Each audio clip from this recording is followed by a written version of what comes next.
Remember the tree of life from a previous lesson? The one that sadly didn't deliver the sweet, juicy fruits that you were hoping for? We know that it's the roots of the tree that lie under the surface, that cannot be seen with the eyes, that affect and create the fruits that the tree bears. These fruits represent your results in life, but not only your outward results, also the resulting actions, inactions, or avoidance that stem from your inner world. The fruits represent your deeds, as well as the results from your deeds. Remember again what the master teacher said: a good tree is not able to bear bad fruit, and a bad tree is not able to bear good fruit, and you will know them by their fruits. What happens to a garden if you don't take care of it? It becomes overgrown and infested with weeds. If you neglect the garden for long enough, it will eventually get to a point where you will no longer be able to see the beautiful form that the garden once took.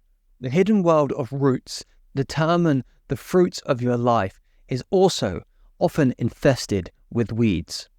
These weeds are like the negative thought patterns of fear, shame, self-doubt, and limiting beliefs.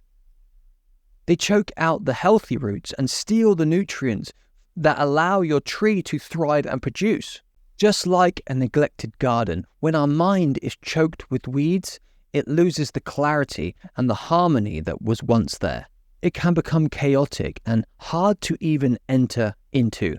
An insidious mix of brain fog, anxiety, and overthinking take over. Like prickly thistles and sharp brambles, they hurt you and annoy you from the inside out. The tangled mess makes it impossible to see things clearly. It distorts the original form of your mind, creating dysfunction and confusion. It stops you from doing what you know is best and treating yourself and others with the honor and respect that you deserve. We all know, at least simply, the path to a better life, like healthy habits, positive relationships, or pursuit of meaningful goals. Question is, why don't we walk that path? The harsh truth is this: our identity, the deeply ingrained sense of self that we have cemented in our minds, poses who we want to become.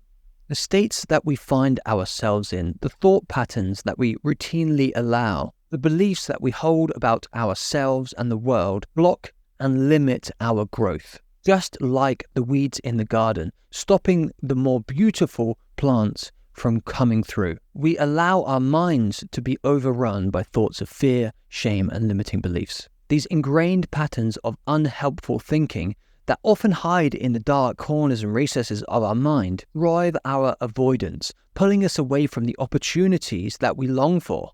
Carl Jung's voice again echoes in my mind: as long as you do not make the unconscious conscious, it will continue to determine your life.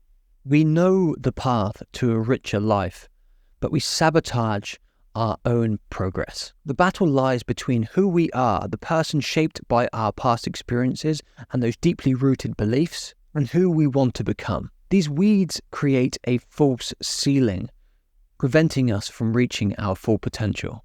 After discovering what you are and have been avoiding in the last exercise, in today's exercise, you are going to identify the unhelpful thinking and limiting beliefs that cause these avoidances. For each item on your avoidance list, ask yourself these two questions. 1. What is my pattern of unhelpful thinking that allows me to keep or continue to put this off? And 2. What is my belief that I have about myself or the world that makes me want to shrink back and continue to avoid this thing? If you are struggling for answers here, keep asking yourself why. Why do I do this? Why do I think like this? Why do I believe this? Be patient and trust your innate wisdom.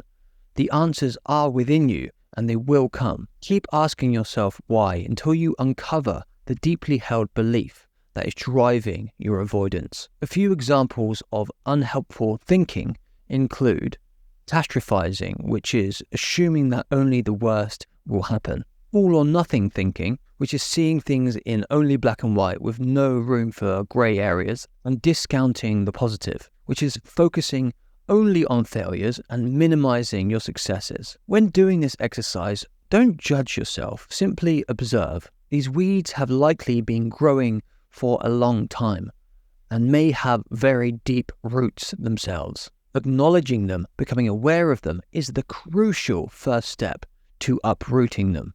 Exposing your limiting beliefs might be uncomfortable at first, yet it is incredibly liberating. Think of those tangled weeds wilting under the sunlight of awareness. You will free your roots from those choking weeds and watch as the fruits of your life improve.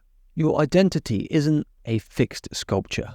It's fertile soil. Just as the gardener replaces weeds with vibrant flowers, you can replace self-doubt and fear with empowerment.